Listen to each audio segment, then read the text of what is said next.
Bismillah, alhamdulillah, salatu wassalamu ala rasulillah.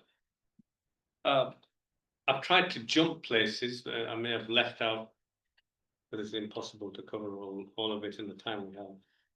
Just going back to the marriage contract, there's no need for a khutbah for the marriage contract to be valid. All fuqaha, alhamdulillah, agreed on that. But it is sunnah. There's barakah in it. No need khutbah. Yeah, khutbah is a requirement that somebody stands up, recites a few Quranic verses, etc., and then it becomes, holy marriage matrimony. There's no such thing. I told you it's a civil contract. Yeah, the family turn up. Yeah, as I mentioned to you before, the wali representing the girl, or the girl says, yeah, either way, I marry my daughter to you, I accept. Yeah, two witnesses or others that are all sitting around. Yeah, and it's done. Made very simple and easy. Yeah, and there was no khutbah done. Nobody can stand up, oh, you didn't do a khutbah. What kind of marriage is this? Yeah, it's an Islamic marriage. Khutbah is there as a sunnah. Sunnah means it's good to do if you're able to do it. If you're not, nobody's there to be able to do it. Fine, you just say Bismillah and then carry on. Alhamdulillah, just carry on. Yeah, that's one thing. Second, the idea of i'lan comes in other hadith. The Prophet ﷺ mentions about using drums, which was easily available for them. Yeah. Faslu bain al haram al halal ad-duf. Yeah, they said more than that. Other places, assault and singing. Yeah, not just the duf represents instruments, musical instruments for the marriage. Yeah, especially walima or marriage. Yeah, as a celebration, and singing. Yeah, as long as the singing is the words not a lewd. It's all part of halal, as they were singing on Eid day. Yeah, young women in the Prophet ﷺ's own house. All hadith to do with musical instruments, string instruments, wind instruments being haram, all of them are not authentic. Yeah, all hadith to do with music being haram are not authentic. All of them. There's about 70, 80 of them. All of them are not authentic. Besides singing, as authentic hadith, 3 companions of the Prophet ﷺ, and if I go to the hadith, it'll take more time, but I'm summarizing for you, are sitting, listening to young girls, young ladies singing. Some tabi'in walk in and saying, you're companions of the Prophet and you're doing this? They respond back to this tabi'in. Yeah, what's the problem? The Prophet ﷺ gave us rukhas, facilitation for this, listening to, women singing with the music during the wedding ceremonies. And he also gave us facilitation to cry at the death. He gave extra information now. Cry at death of somebody without wailing. It was wailing that was made haram. To clarify, many people in the religious, till this day, many people think you can't cry. They got the wrong end of the stick. Somebody should have clarified it for them. They become like heartless, emotional, unemotional robots. Not like that. It's the wailing that's not allowed. Anyway, that's a separate issue. The point about singing, music, etc. And even people have traditional dancing. Every country has its traditional dancing. As long as it's not done in a mixed setting, the dancing especially, because that can have issues. And it was the West that introduced this idea of mixed dancing, and look where it went. Yeah, and it's done separately. There's nothing against that traditional dancing, the dabka that they do, traditionally in that family setting, as they're doing the zafaf, which is sending off the girl to her marital new home. Yeah. Now, I want, and in regards to marriage, there's a lot about this obedience to the husband. Where did they get it from?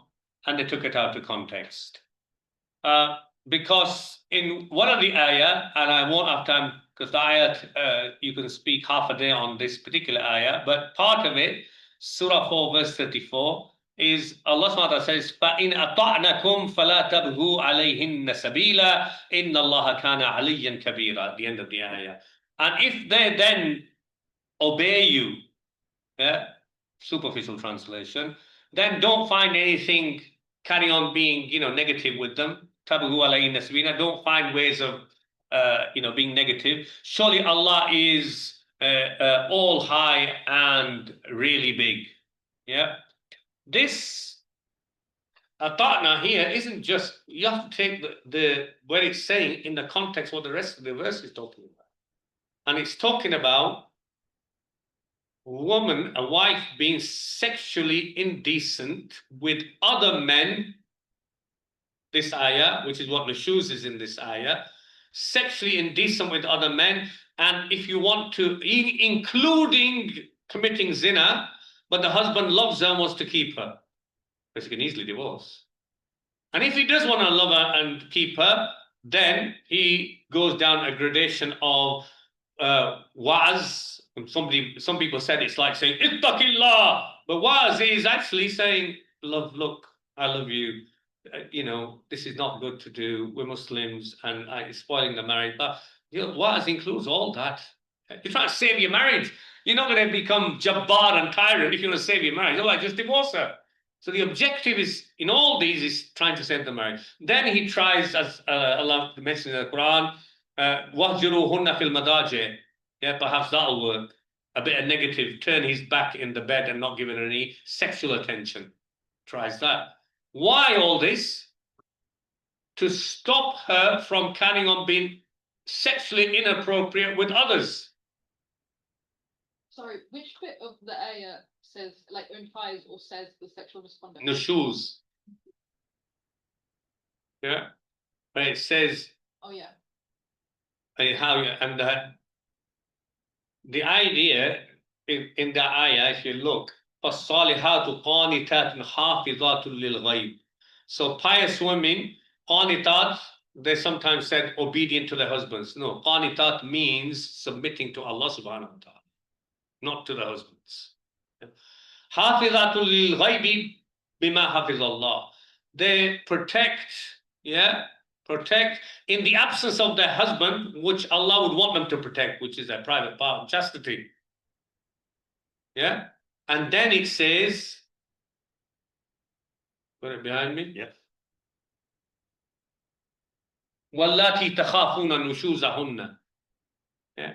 Those who then you fear from their nushuz, then do these things with them. What explains that ayah are a hadith of the Prophet ﷺ where he talked about this and Hajjatul Wada.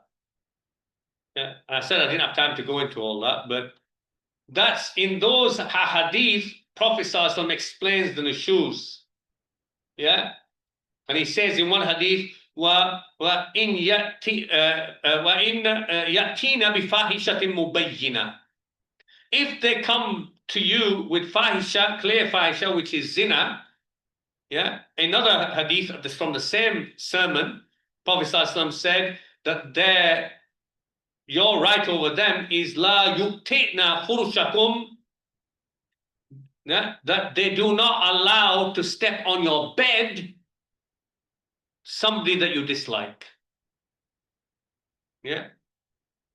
Furushakum, somebody you dislike, meaning a strange guy to come onto your bed and be sexually inappropriate with them.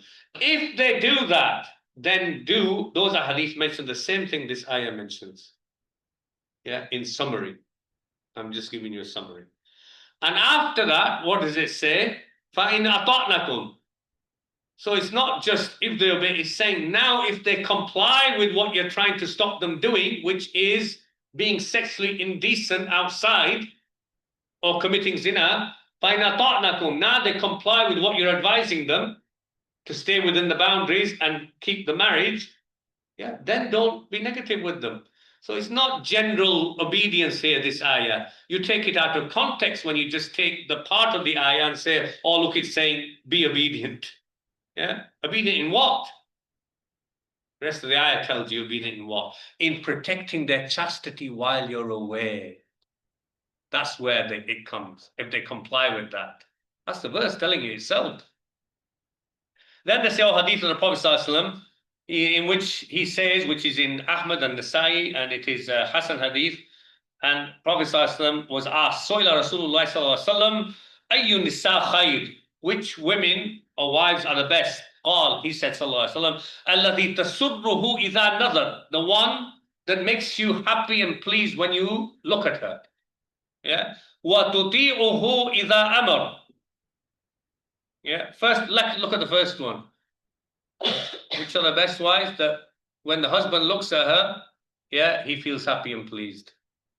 Yeah. What about if you were to say, which are the best husbands?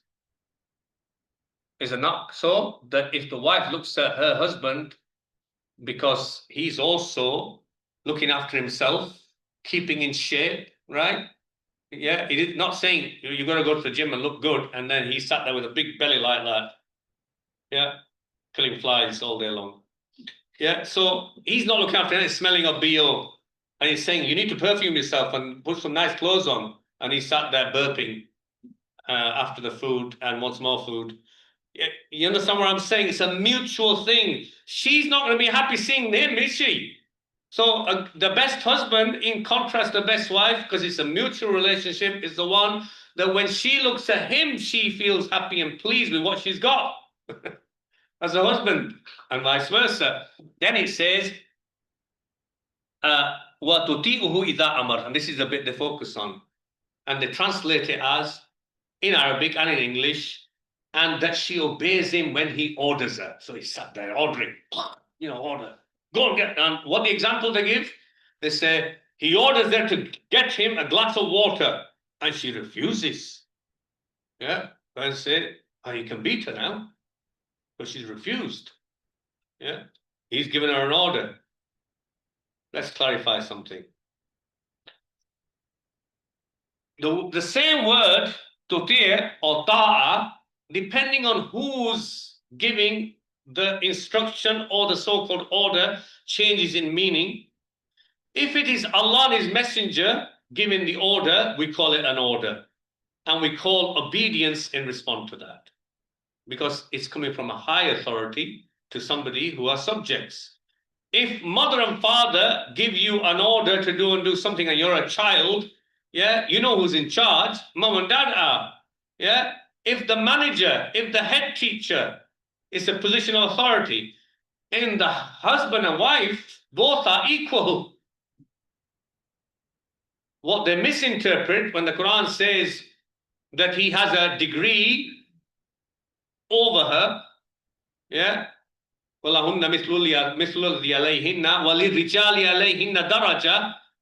that's not a degree of superiority. This is a complete misrepresentation of the Quran.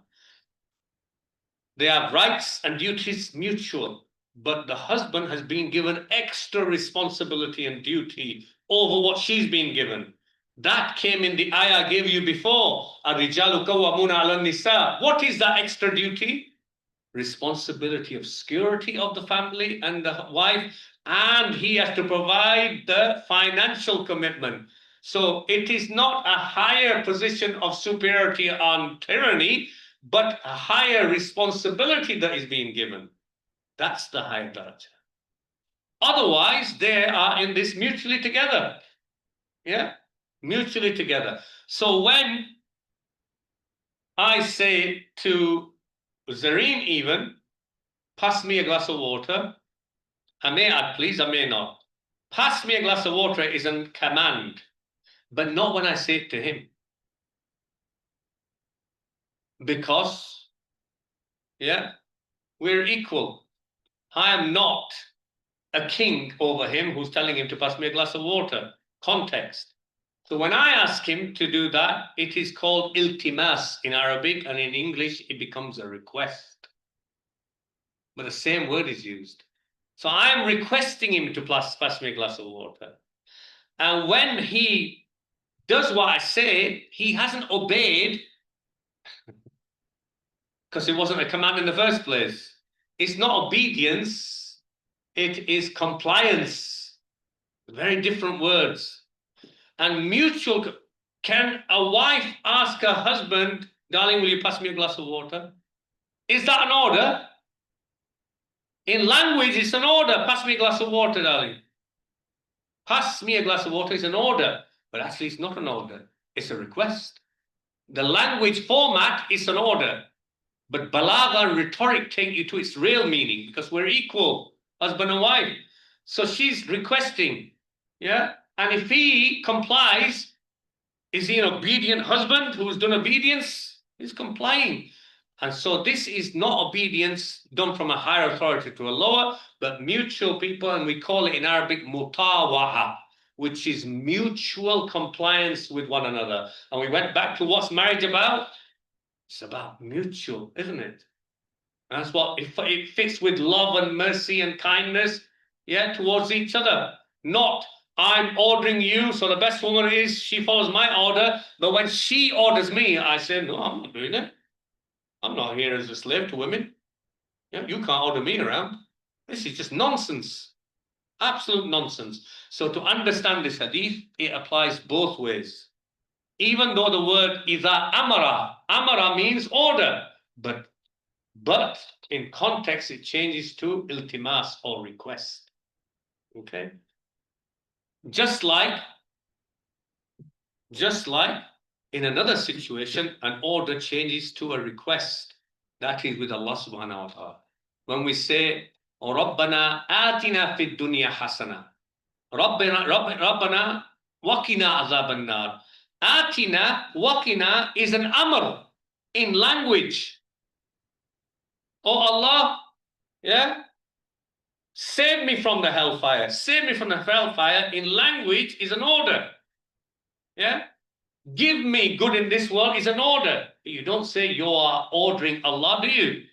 You are requesting, begging, you call it dua. But in language, it comes in the format of an order. What do you call it in language? They say in Arabic, sigatul amr. The format is, the words are formatted in the language of an order. Yeah, but its meaning is different because the context makes it different. Same idea here. So, وَلَا تُخَالِفُهُ فِي مَا يَقْرَى فِي نَفْسِهَا وَمَالِهَا. I haven't got time because I want to give time for. So, the real idea, there is nothing about, the guy sitting there like a king or a tyrant at home, and his slaves are his wife and the children running around all day long, and when he decides, that they can stop performing for him, they stop. Otherwise, they carry on performing for him. And that imagery has been actually painted by many religious people, unfortunately. And it is not with the Quran and Sunnah. Some said, quoting this hadith, saying that the Prophet ﷺ said, "La takhruju min baytihi," meaning his wife, does not leave his house except with his permission, illa bi'ithnih. فَإِن فَعَلَتْ. If she does that, لعنتها ملائكة الله وملائكة الرحمة وملائكة الغضب حتى تتوب أو تراجع. If she goes out without his permission of the house, then the angels curse her, the angels of Allah, the angels of mercy, the angels of anger, they all curse her. Lots of angels, because she's got out of the house without permission until she repents or she comes back from her trip. This hadith and all those hadith linked with going out of the house without permission and angels cursing, they are all weak, very weak, not authentic, and used commonly by male chauvinists who want to have total control. That nevertheless, we don't need the hadith to have la'na. Imam Nawawi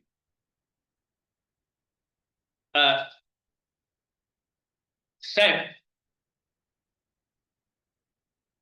that there is permission because but there's two kinds of permission. He said, now we said it's not really idhn, permission, it's istidhan, which is more like informing, i'lam. Yeah, idhn is like a school child asking the head teacher, can I now do this? Can I now do that? But between husband and wife, informing, because so the husband knows where his wife is. Should the wife know where her husband is? Actually true, mutually, but more so where his wife or daughters are, because he's responsible for the security of his wife and daughter. Yeah. People come in and say, you know, in-laws come and says, yeah, by the way, where's my daughter? I don't know. Yeah. Or wherever she's gone, she might have gone to a different, he doesn't know, he just sat there. If he's responsible for security, then he must know, yeah. And yet, nevertheless, Imam Nawawi quite rightly said, there is going out on an everyday basis in the community, yeah, whether it's to friends, whether it's shopping, and you have a mutual understanding that that's where she is, yeah.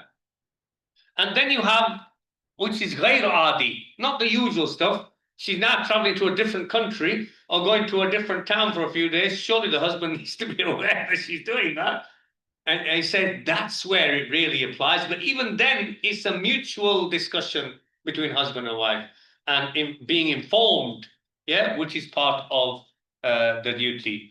لأن الزوج هو مسؤول بحفظها, because the husband is responsible for her protection and not the other way around. Yeah. But karama, mercy, love, and kindness would require, without the demands of a faqih coming with, you know, in your house to say this is allowed, that's not allowed, that your wife wants to know, hang on, where have you gone? You disappeared for 3 days and you didn't tell me. Oh no, I don't have to tell you. You're not responsible for my protection, I'm responsible for protect. This is male chauvinism and nonsense. It doesn't fit with karama and goodness in marriage, does it? I think I should stop there.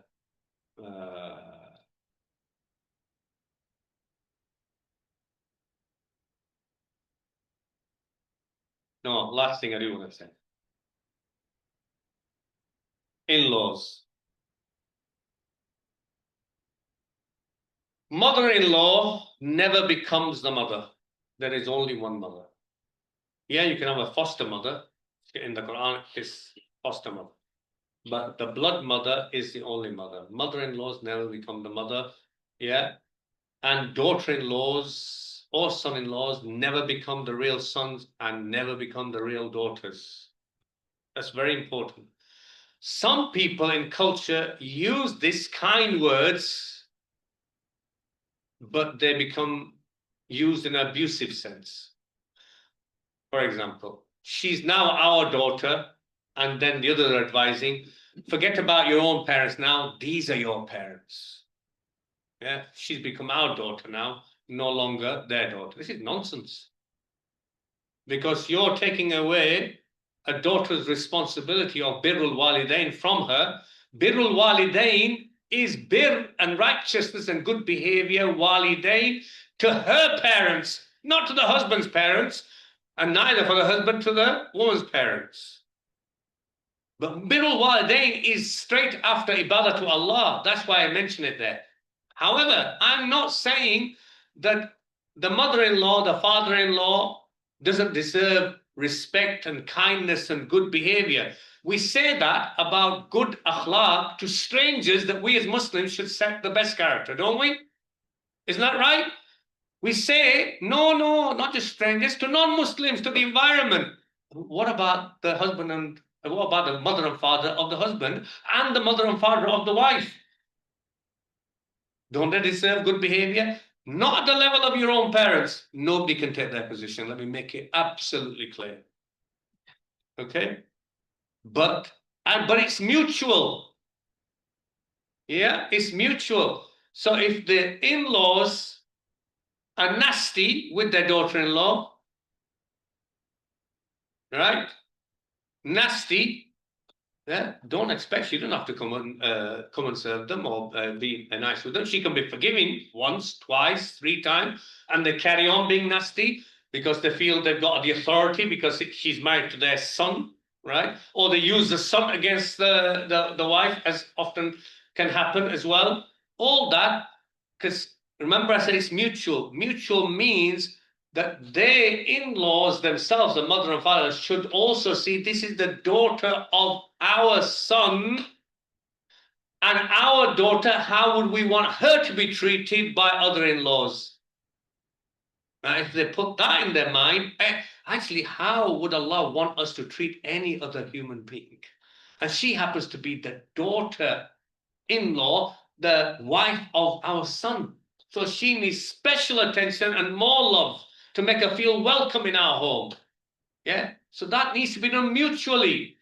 And if it's not done, there is no obligation on the daughter-in-law to keep coming and getting abused. Yeah, I have to go and visit. No, the son has to come and visit. If they're going to carry on behaving like that, she can forgive once, forgive twice. Maybe she's a very forgiving person. Yeah, but she doesn't have obligations like she has to her parents. They are not on par. This is very important to understand. Yeah.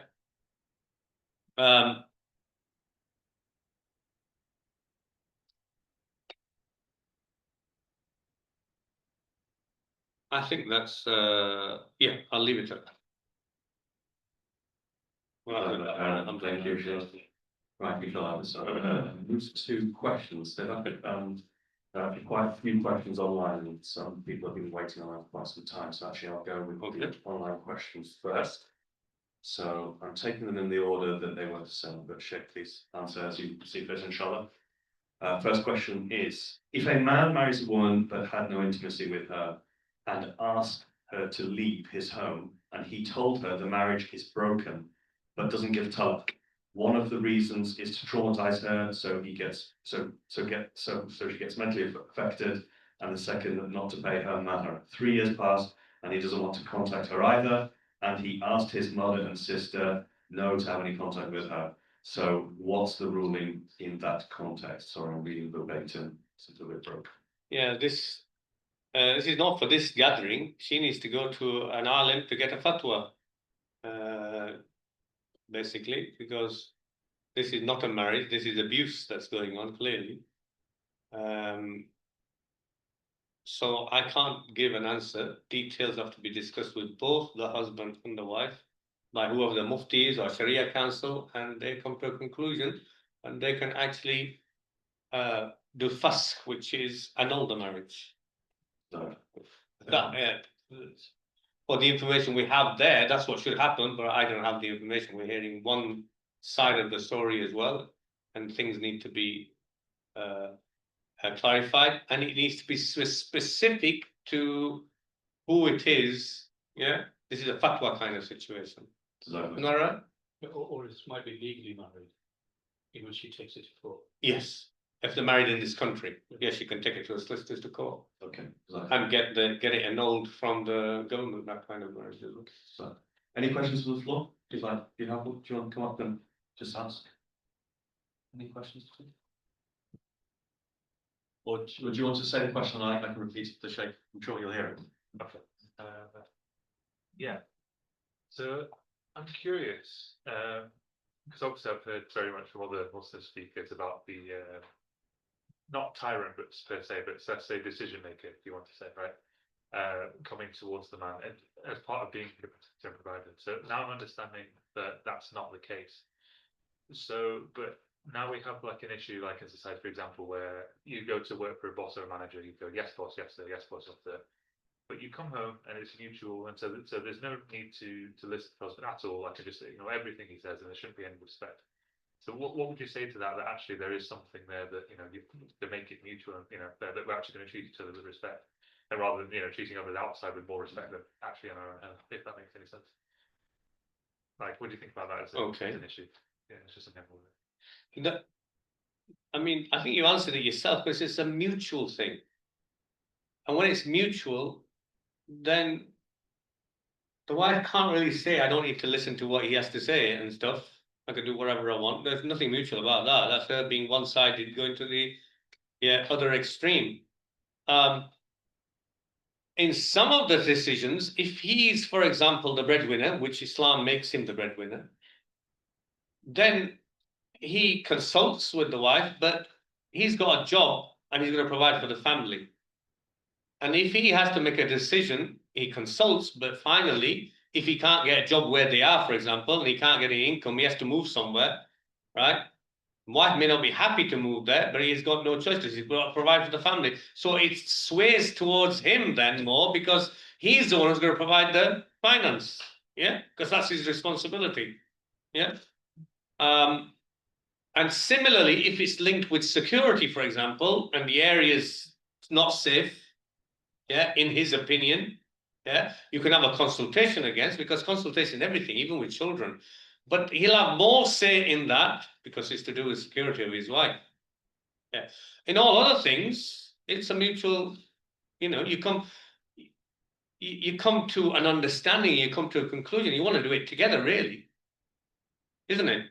In everyday life, what color curtains you want in the house, and perhaps in the color of curtains and the furniture and the furnishings, perhaps it's more swayed towards her because she's got a better idea than he has. He's out all the time.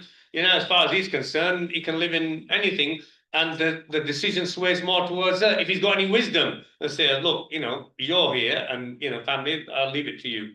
So that's the way to deal with it. Next question is: can you be away from your wife for a year and have no relations with her as a result, even if she wants to? I'm not quite sure what question that is. Why would you be away for a year? She wants a relationship and he doesn't see It it. sounds like that. No, you can't.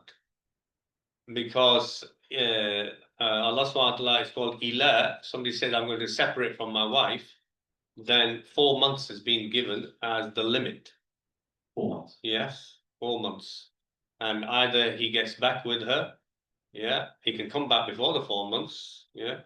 Even though they say I'm going to say, but 4 months is the limit. Let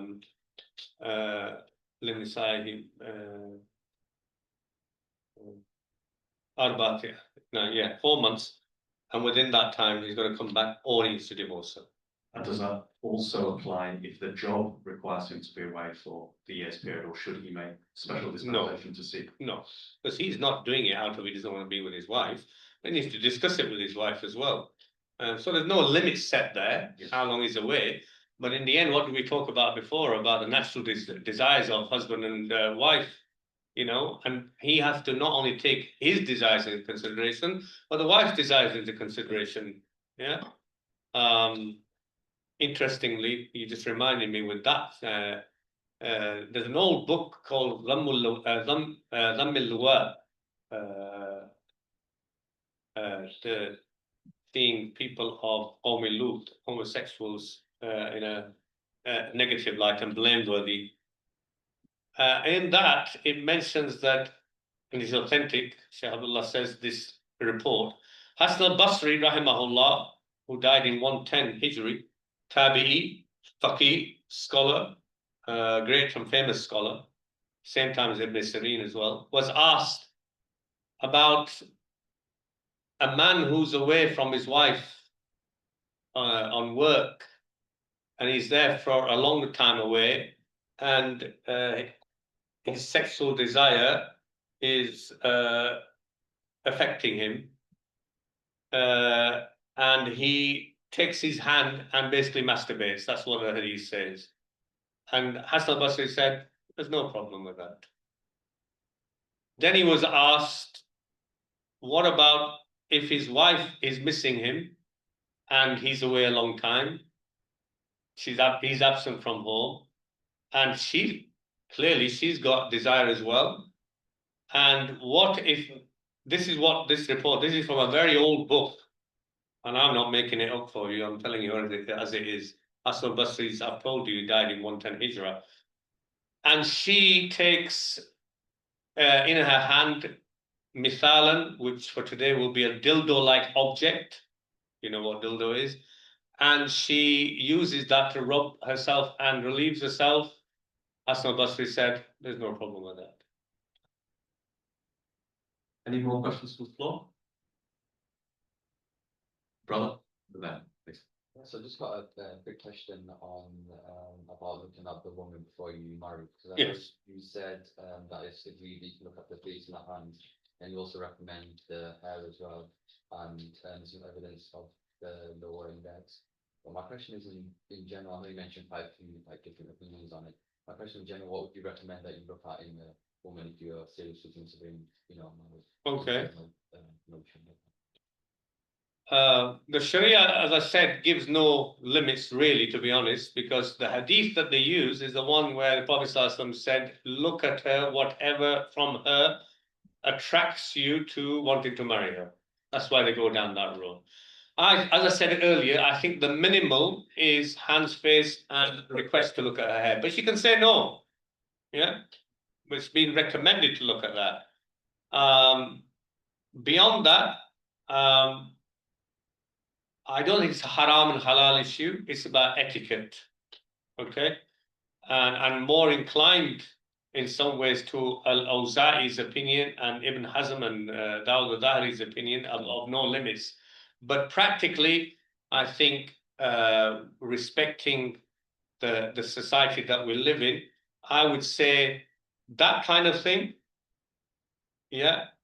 The hair, the face and that. Having some idea, if you can't do it yourself and she refuses, maybe you send a female companion and you want to know about the shape of the woman, for example. Yeah. What does she look like? She's going to be attractive to you. Yeah. Which you can't tell necessarily. You can sometimes, even with these Muslim dress. Yeah. And even if it's loose, you can tell. Yeah. So you can, but if you want more detail, you can send a female relative, mother, sister, etc., and you give the criterion to them. Yeah. And then they go and check. And just for her, because you know how to do it for everybody else, just because you're considering it, they can come back to you and say she's like this. Otherwise, you're not allowed to describe other women, are you? But in this case, you are. Yeah. In this case, you are. Only because you're considering it for marriage. Otherwise, no. There's related to that, it's actually a question that came from online with regards to this. Does that answer your question? Yeah, does that look? So the person has actually stated, really don't know, but seeing legs may be exploited by Muslims as many a time, being a woman on various portals, men apparently seeming to marry, but have motives like just a girlfriend with them. Was what they needed. So many will say, I am seeing legs for the purpose of nikah, but it may be that the lust is the reason, but in the background using Islam for seeing legs. Yeah. And if you remember what I said earlier on, be careful of this being abused online, sending photos. I said that very clearly, didn't I? Even your photo, just with, without a scarf, or don't trust it. Face to face is different without anybody taking a photo. Okay. But absolutely agree. This has, and I know lots of stories where people do that kind of thing. And I also mentioned in social media and marriage sites, there's all kinds of abusers and weirdos, yeah, and people who want just to, yeah. So beware. I'm not saying that. But don't misquote me. I would said on the social media and photo field, beware. Yeah, yeah, and do it in a setting. When you're doing this, your family's there, etc. It's a totally different setting, isn't it? Yeah, and it's face to face. Yeah. Jazakallah. Sorry, do you have a question, Colin? Add on to this question. Yes, that's Yes, cool. right there was two individuals are considering to get married and therefore you could possibly see their hair. What if it's a bit more of consideration and you've still not seen the hair? Yeah, I mean, what if you both decide you're most likely to over 90% get married, but you've still not seen the hair? So it's more than a consideration at this point. Then is it still the same? You can still ask to see hair? Or is it Yes, of course you can. I thought it might just be you not yet No. You anything before marriage, you can see that kind of thing. You want to be, has to be a reason. You have a reason. Just willy-nilly, decide to marry her. Oh, I might as well see her hair. Yeah, but a reason is I want to see her hair. I want to see what color it is, what her hair looks like. Yeah, because I might be 90% certain, but 10%, she might have patches. Yeah, somebody might tell you that, or you might not like the color of her hair. Yeah. So it can, if it can influence your decision, or it may make you feel more attracted when you see her without the scarf on. I think, yeah, I think I'm making the right decision. And she can refuse. Obviously, in the, Huh? And she can refuse. As you can refuse, I've said that already. and obviously, Few times. in the context of seeking a woman's hand in marriage. Yeah, absolutely, which is what he's asking. Just clarifying for people who are online. Yeah. Just Why the other yes, question. there, or can it be over a video call or something? That's what you said. Video call, beware again. I've just talked about video calls and social media. That's what I've been. The previous question, what was I saying? Beware of social media. Now, even on a video call, you don't know who else is there or whether they recorded it. You just press the record button. Can't they? I know less about it. You guys tell me. Somebody comes on a video call and there's a record button. Nowadays, a record button for every damn thing. You can just make a normal phone call, press a record button, and you've got them. Yeah. So beware on that imagery. That's what I would say. Right, one question I think about Quranic ayah we had earlier, it says, what is a bondsman and bondswoman in Brahman? Does that matter? Slaves owned by masters. That's what it is. Okay. Slavery is no longer, of course, extent. It's finished, so there's no point discussing it anymore. But that's what bondwoman means, slaves. They are given by the state as slaves, and the only source of slaves that were allowed in Islam were those who were captives left by dead husbands, etc., in war situation. And state's going to look after them. So the state looked after them by giving them, yeah, but they were slaves nevertheless, giving them as slaves to their master. But then the whole story of how Islam treats the slaves is totally different from the imagery and reality of how Western Europe and the Americans, East and West, treated slaves and the slave trade. There's so much different, but we don't need to go into that. Does that matter? Sister? In terms of husband getting a second wife, I understand that if a wife puts in her contract of marriage, you can't get a second wife without a permission, or there's an automatic divorce. I understand that's allowed, but what other opinions are there on just generally without having put it in the contract? She can just say, without having put it in the contract, it's not the idea that it is permitted or not permitted for him to just take a second wife without her. Does that make sense? I think so. Sorry, that was really bad. Okay. So just a clarification, I think the question from sister was about a man potentially taking a second wife, even though it wasn't stipulated in the original marriage contract, or it was vague, and what potentially. As in, so I know that she can say no if it was in the contract. Yes, so she can specify. specify in the original if there was a contract, or it was in the contract, but if it wasn't, what can happen and or what are the outcomes? Yeah, does she still have permission? Does she still have a right? So does she have the right to effectively also annul her own marriage and or move away?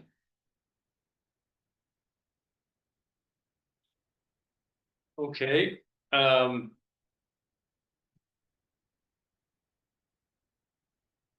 Not everybody, scholars differed in regards to first the conditions we discussed some of the conditions, we didn't discuss these conditions. Some scholars said she can put as many conditions as she wants, but something like him not being allowed to marry a second wife, she's making haram something which is halal for him. Yeah, and then they quote hadith which also says that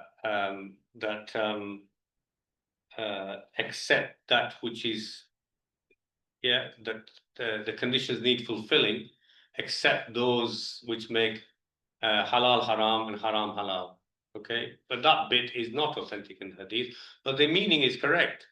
However, this is not making haram halal. The other scholars, the group of scholars who say that her conditions must be fulfilled if she puts in the conditions, because he's given his word, which is that I'll agree that if I decide to take another wife, you have a right to divorce me.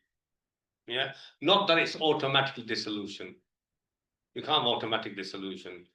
Yeah, that because she might change her mind. Yeah, I'm not saying she will. Sometimes she wants to, there's no automatic decision. She decides, shall I not, got children, got responsibility, all these things. She may be going through the trauma of it, but until she makes a decision, it's not automatic divorce. All right. So those scholars say, no, it's not changing halal to haram. He has a right of something mubah, which is to marry a second wife.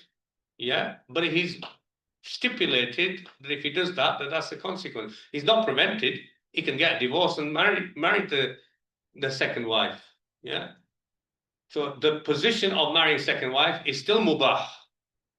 The rule hasn't changed, but he's made a commitment that this is mubah, but I don't want to do this mubah. Yeah, in the end, everything's mubah out there, isn't it? Yeah, and that's the ruling on second, third, and fourth wife for men. People say, oh, it is, they make it as though it's recommended in Sunnah. It is not.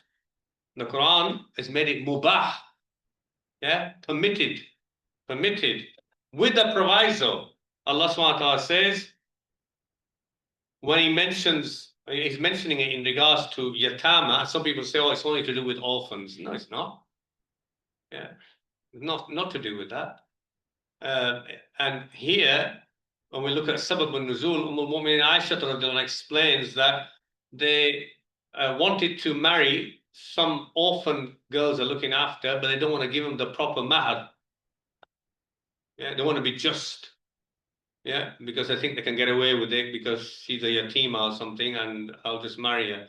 So that's why Allah subhanahu wa ta'ala says that when khiftum alla tuqsitu, if you fear that you won't be fair and just with the orphan girl, fankihu ma taba lakum min an-nisa, marry other women whom you desire to marry, mathna wa thulatha wa ruba.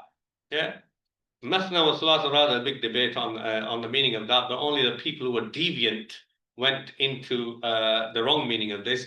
But it really means in twos or threes or fours. Some said it means 2, 3, and 4 have 9 altogether, and follow the Sunnah of the Prophet, which is absolute nonsense, and it's against any Ahl Sunnah wal Jama'ah opinion.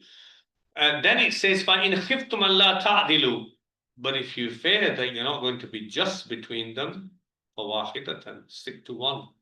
And the reality also, there's big warning given about inclining towards one wife more than others in the rights. Prophet ﷺ in one hadith, a person who inclines more to one wife, or gives less to the other one compared to one, is unjust in any way to them, then they'll be raised up on the day of judgment, being paralyzed down one side. Yeah, paralyzed down one side. So severe warning, and adl is being given. And adl is something not linked with the heart. Inside you might have more feelings for one than the other. Yeah, that's not judged. It's how you treat them. Yeah. And so it's not easy actually to go as people have made it easy. Because they only look one side of the equation, which is their desire and nothing else. What also needs taken into consideration, whether it's in the contract or not, is the person you're married to already, and the family you have, and the potential of hurt it can cause. And especially the way many men do it, which is secretly behind the back and deceive their wife. Is deception part of the contract and love and kindness that you have between husband and wife? Yeah. If you're going to do it, try openly and say, I want to, and see whether your wife's upset with that. Culture plays a part in it. Yeah. Culture plays a big part in it, because that culture molds the woman that you married into how she feels about a second and third wife. And there are cultures who are molded by, oh, it's okay, they might not be happy, but it's okay. I mean, he's got 3, he's got 2. And it's in their culture and society. So it's easier in that setting, whereas culture plays a part. And therefore, it's going to have an impact emotionally in the mental health and distress you're going to cause your present wife, who you're already married to. Yeah? So you have to really become callous not to take that on board. And so people say, no, you didn't have to take permission. All right, you have to permission. Look what he's doing to her. And that's his wife, present one. Yeah. So that needs to be taken on board. Number 3 is the law of the land. Can the law of the land make something mubah illegal? I'm asking you. Mubah. Right. It's mubah for me to drive and walk, drive my car anywhere. The law of the land has put lights in front and said that's a red light, you're not allowed to. But it's mubah otherwise, isn't it? The law of the land decides that. Yeah. So it is mubah. The law of the land says, no, you're not allowed to accept one. Can a Muslim government do that? You say, oh, this is kufr government. But you decide to be a citizen here, and therefore you've made a contract and a pact as a citizen that you're going to follow the law of this land. So it becomes an obligation for you to follow it, and you're not allowed to get a second wife from that point of view. Yeah. They are not making halal haram for you. They're just saying that in our law, we're not going to allow it. And I said on purpose, can a Muslim land and government do that? Actually, they can. If they find people are playing with this second or third wife and being unjust in a society, and it becomes like, you know, terrible behavior by men, the Muslim government can actually say, we're going to stop you. Just deal with the one. And they have done as well at times. You can only have one. We're not allowing you any more than that. Are they going against the Quran and Sunnah? No, they're not, actually. Because it's in the field of mubah. They're not going against the Quran and Sunnah.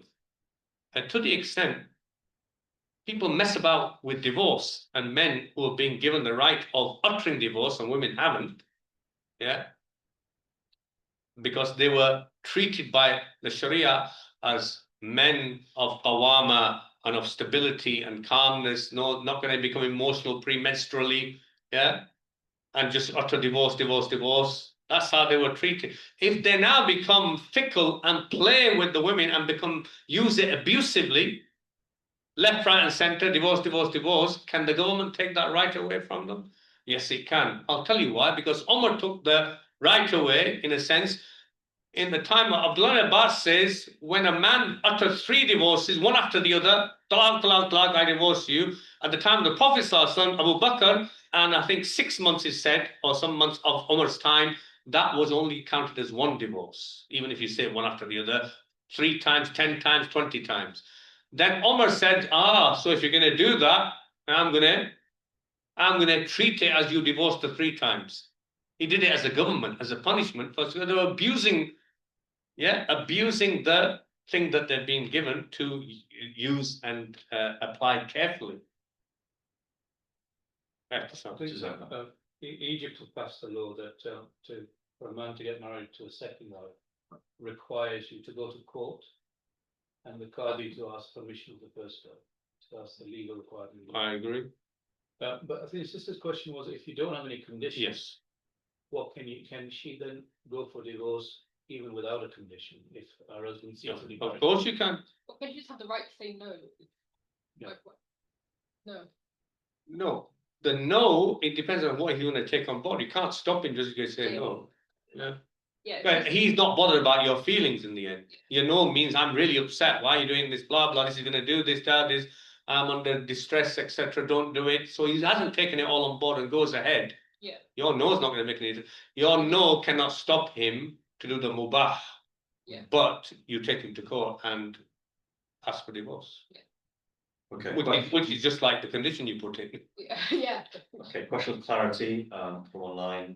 What does the Shaykh mean by reference to Hazrat Yahya alayhi salam examples? Yahya alayhi salam's example was, I mentioned it because some scholars and others misinterpreted his virtuous qualities as negative. One of them was hasura. Why did I mention it? Because they said he didn't have any sexual desire for women, or there was something wrong with him, misinterpreting the word hasura. And I gave you the correct meaning of hasura. And then they used that to say, look, here's a prophet who had no desire to marry women. So you don't have to get married, just it's mubah only, not recommended and not fard. That's why I mentioned it. Thank you. Roland, your question? Yeah, I had a question. So the idea of giving 3 divorces across like three periods. I came across this opinion where it was you give it once and then you don't have to declare it thereafter. That's the second month, the third month. You give it once and it's on her to see that 3 menstrual cycles through. You don't need to declare it a second and a third time. What is your opinion on that, Shay? There's supposed to be a day seminar on talaq. I wasn't going to answer questions on talaq today because it's a big topic. But for briefly, if somebody's declared talaq once and all the conditions are fulfilled, and I don't have time to explain it all to you now, and she's gone through the 3 menstrual cycles accordingly, and he hasn't said anything else, and he hasn't taken her back, she's divorced from him. End of story. But they can marry again if it's the first and second time he's done it. Does that But question? So when you say first and second time, he's only done it once. There wasn't the second time that he declared it. And I'm saying So only it with just- the first divorce. And then that was it. He And- never said anything. Yeah, he hasn't said anything else, but at the end of the 3 cycles, she's divorced. Okay. You don't have to do anything else. She's automatically divorced then. Yeah. Please reserve tickets for the next event, inshallah. Might be a discount for you if you haven't said it 3 times. Inshallah, next question from online is somebody saying, I think it's in context to feeding a baby with lactation. It says, how beyond 2 years there is no lactation after that? That's verbatim of the question. Okay, because that's what the Prophet ﷺ said. Yeah. They counted it as weaning up to 2 years. But if you carry on, for the reason why, if the child did not breastfeed in the first 2 years, and then they breastfed after 2 years of a foster mother, that's not counted. But if they'd already breastfed from the foster mother under 2 years, yeah, then what happens after the 2 years is not relevant. That's the point. And why do I say that? Because the Prophet ﷺ said it in the Sunnah. Yeah, up to weaning age. And the Quran indicates the weaning age to be up to a maximum of 2 years. Is that one more from the floor? Sister at the back in there. Could you speak up, sister? I can't hear you. Yes. Legalization of marriage or like having a civil marriage ceremony in the UK, just not the nikah. Is that something that is advised or compulsory? And what if kind of your in-laws are saying that that's not what they do due to like inheritance issues and stuff, like they don't want to legalize the wedding, but if you live in the UK and you want to get it legalized, just advice on that. Question about legalization of marriage, making it official. in Good front of question. The country. For the country's law. As Hisham goes, we don't do any nikahs of any Muslim man or woman who are not going to register married in this country. Why? Because it is a recipe for abuse of the woman. The guy generally, because he's responsible for all the things I said about expenditure, about the mahar, about talaq, again to do with how he behaves in all those circumstances. You can go to the Sharia Council, you can go to the scholars and mufti, they'll give their opinion. Is he obliged to follow it? Is he? They have no authority over him. Yeah, the only authority comes with government backing, doesn't it? And judges and courts. Yeah. So that's why it is crucial to register it. And then you take advice from the Mufti or the Sharia Council as to what the court have decided. Is that within the bounds or does it need adjusting? Yeah, to fulfill anything that's not according to Islam. Yeah, that's crucial to do that. That's number one. Number two, if a Muslim girl, a Muslim boy, go to do their civil marriage, what happens? They've got the 2 parties, which is the groom and the bride, who say we want to marry each other, we marry each other. Who else do they have there? 2 witnesses. Is that right? Yeah, is that accepted? It's not a requirement, but is it accepted? Yeah, do they have to be Muslim witnesses? No evidence for that, can be non-Muslim witnesses. And they normally go, the girl goes with the father and parents, and so they go with, yeah. And if that happens, there's no alhamdulillah, because the person conducting, the registrar, is not needed anyway, right? The registrar's there just to document things, like AI in UAE that's going to come. They're just going to register the things. Is that a marriage before Islam? You tell me. Yes. It is, you know. That is a legitimate marriage in Islam. It's a civil contract. Khutbah, imam, etc. is all superfluous extra. Khutbah is sunnah. Dua is barakah. Yeah, mentioning Allah's name, barakah. But the marriage has taken place, actually. Yeah. But I still recommend having the marriage done with the khutbah. Yeah, don't get me wrong. I'm just saying legally, if you want to think about it, that is actually a marriage. That is actually a marriage in Islam. Yeah. Thank you, Sheikh Zahar. We're up to 5:30, so it's totally up to you They're all whether tired. you'd like to carry on or whether you'd like to draw to a close, or If another there's 1 or 15 2 minutes? pressing questions, I don't Would everybody like to carry on for a little while? There's certainly a lot more. They're questions tired online. themselves. Okay, that's great. Jazakallah. Another question from online, but I think it's probably got to do with the second conference on talaq. If a woman takes khula through court, is it classed as first divorce or total divorce? Khula is not counted as a talaq. It's divorce, but it's initiated from her side. And really, it doesn't require a court to do it, because if the court get involved, it becomes fuss, which is annulment of the marriage. Khula is she's offering to give back the mahar, or any amount of money less than the mahar, or maybe more, but usually the mahar, back to the husband and say, will you release me if I give you that? If he says yes, okay, that's khula. They are divorced. They don't need to take it to court. Literally, that is khula. If it goes to court, sometimes I've seen the Sharia council say, oh yeah, we're going to give you the khula. No, you're not giving khula. Yeah. If you're giving a decision, because the husband hasn't agreed with it, that's why she's taken it there. If the husband agreed, it would be khula. If she's taken it to a Sharia council, and because the husband hasn't agreed with what she's offering, then they're giving fasakh, annulment of the marriage. That's not khula. Jazakallah. Question from the sister, yes, please. Earlier on, you mentioned like how Muslim, females and males like meeting each other.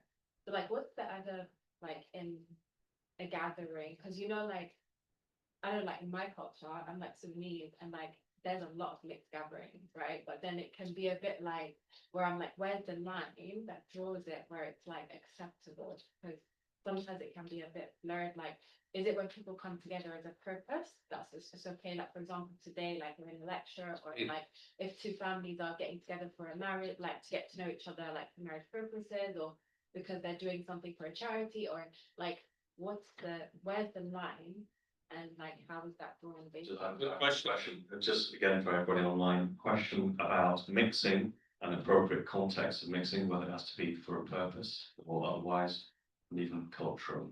So This whole idea of ikhtilaf,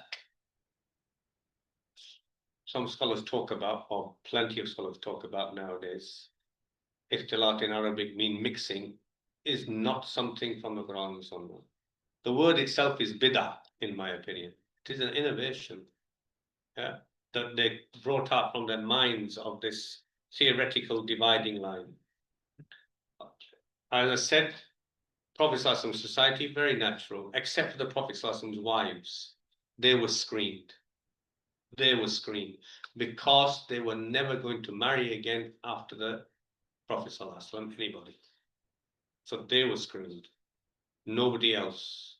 So purpose of gathering doesn't have to be that it's only a wedding or it's it can be social gathering as long as it's the reason for gathering might be in a marketplace, might be in the family home somebody's visiting. They're all mubah reasons. Yeah, and people don't behave inappropriately in the gathering. Yeah, and you don't have a khalwa situation, which I explained. That's the limits. All other things of you're talking and you talk, even if you're interested in marriage, you're talking, you know, are you interested in marriage, blah, blah, and you're talking to each other. Is that allowed? It is allowed, actually.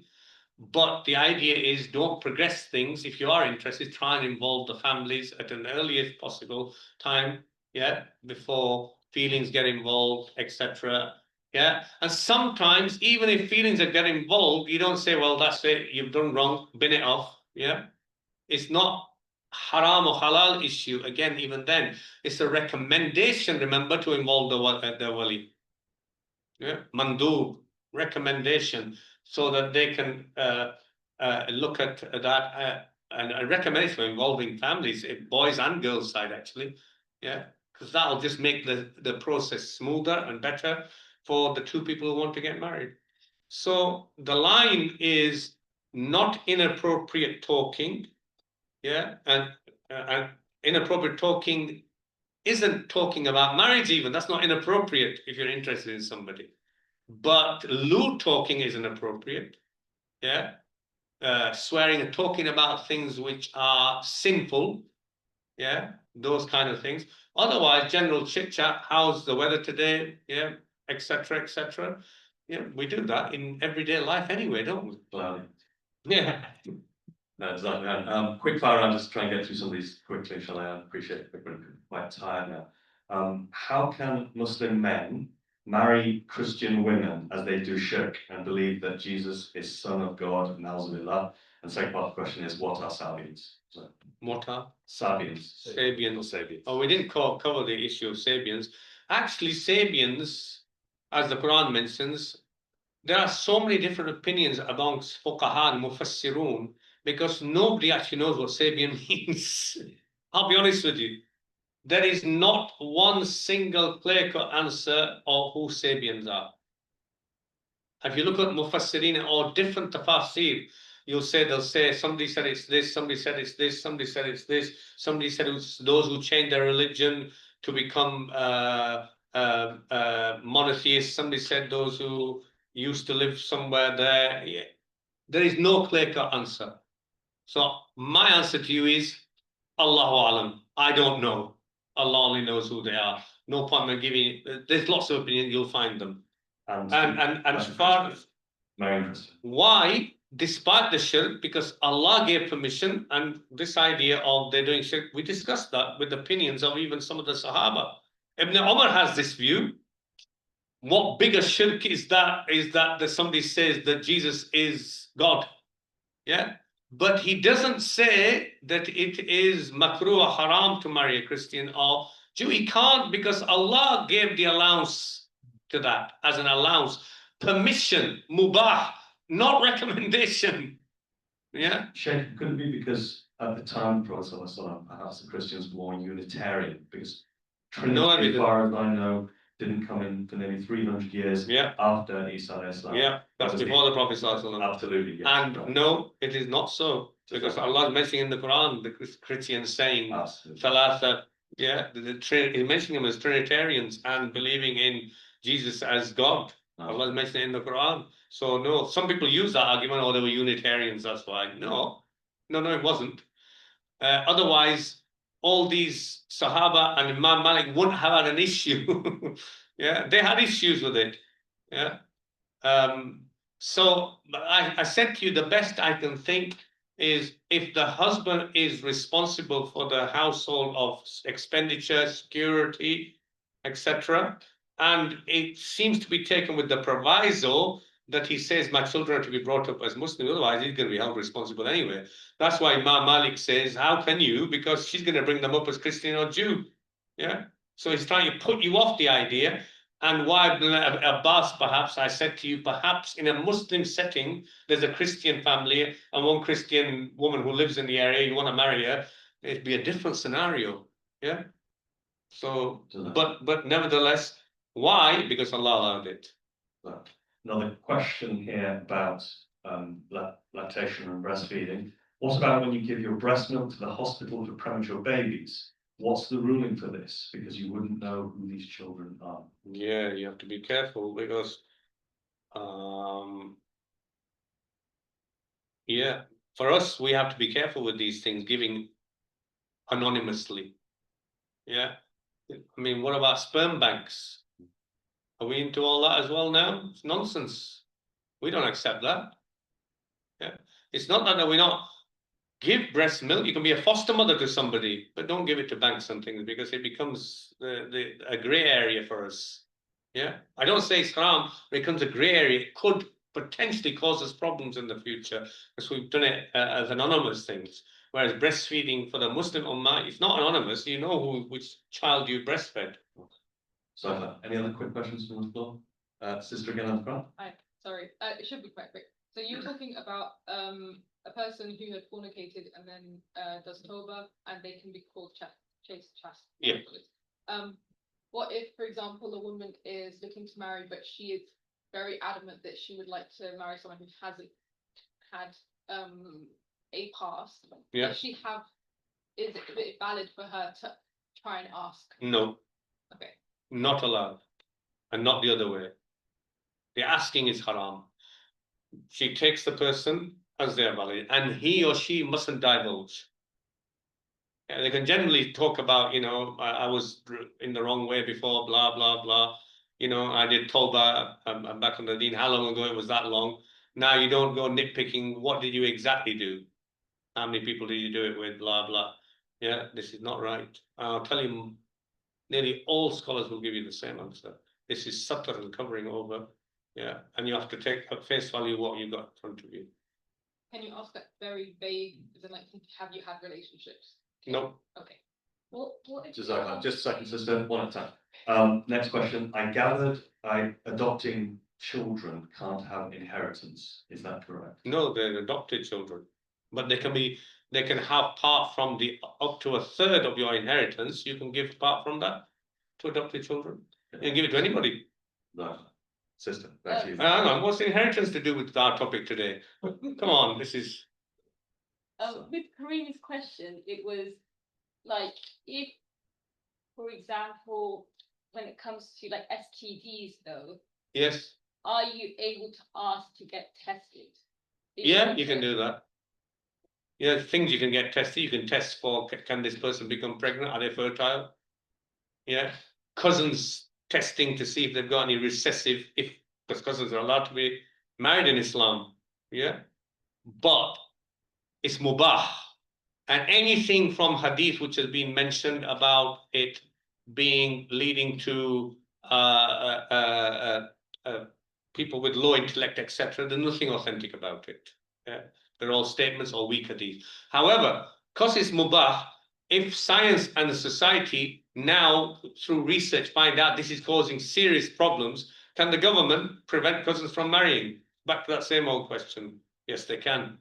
And cousins, if they are wanting to marry, they can also now check for genetically transmitted things which could cause a problem between them. Yeah, in that sense. And medical examinations like that are okay to check for, like STDs again.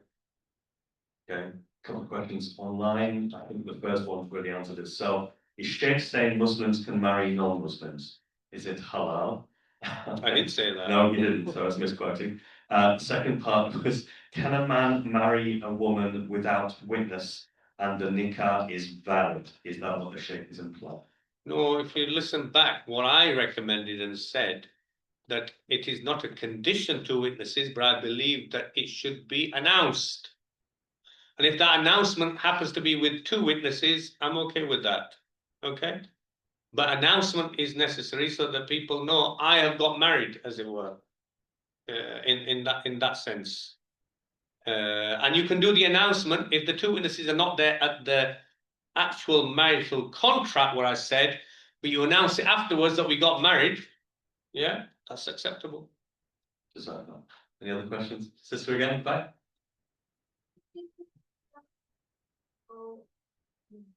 Childcare, especially in laws that are a bit more traditional and with gender roles and things like kind of just the woman's responsibility and to work. Yeah, I didn't get time to go into that. If you look at the ayah, وَخْفِضْ لَهُمَا جَنَاحَ الذُّلِّ مِنَ الرَّحْمَةِ, lower, talking about parents, in the Quran, Allah subhanahu wa ta'ala says, and lower your wing of humility to them both, مِنَ الرَّحْمَةِ, out of mercy, وَقُلْ رَبِّ ارْحَمْهُمَا, and say, my Lord, be merciful to both of them. For what reason? Finish the ayah. Kama Rabbayani Saghira, because they both brought me up when I was little. Rabbayani from Rabb, Tarbiyah, they are the ones, my mum and dad, who raised me up. Yeah, that itself tells you that that's the role of mum and dad. Of course, it depends, and this is to do with culture, society, nature. A mother in the early toddler years, father's out of work, yeah, even in the earlier years, he's out at work, she's going to be spending more time. Doesn't mean to say that he's out at work and then he comes home and he goes out with his mates because he said, well, it's your job, you look after the kids, I've done my job. No, yeah, this is to do with the common responsibility they have for their children and their family. Now we're running out of time. Yeah, I think We'll have to stop somewhere. we'll have to stop now. I'll be here all night. That's it. Is there any time for Salah? Yes, it's 6 o'clock. And we have to go because you've got kids to get back to. Okay, is it all right if I go? Yes, please. The dua, inshallah. بارك الله فيكم. ربنا تقبل منا إنك أنت السميع العليم وتب علينا إنك أنت التواب الرحيم. اللهم اغفر لنا وارحمنا وتقبل منا أنت مولانا فنعم المولى ونعم النصير. اللهم انصر إخواننا المسلمين في كل مكان، في كشمير وفي فلسطين وفي غزة وفي السودان يا رب العالمين. اللهم ألف بين قلوبهم، اللهم ارحمهم، اللهم ارحمهم، اللهم يا ربنا فاغفر لهم وارحمهم يا ربنا فاغفر لنا وارحمنا وتقبل منا إنك أنت السميع العليم. اللهم انصرهم يا رب العالمين. اللهم عليك بالظالمين يا رب العالمين. وصل اللهم على نبينا محمد وعلى آله وصحبه أجمعين برحمتك يا أرحم الراحمين آمين. Thank you everybody for attending.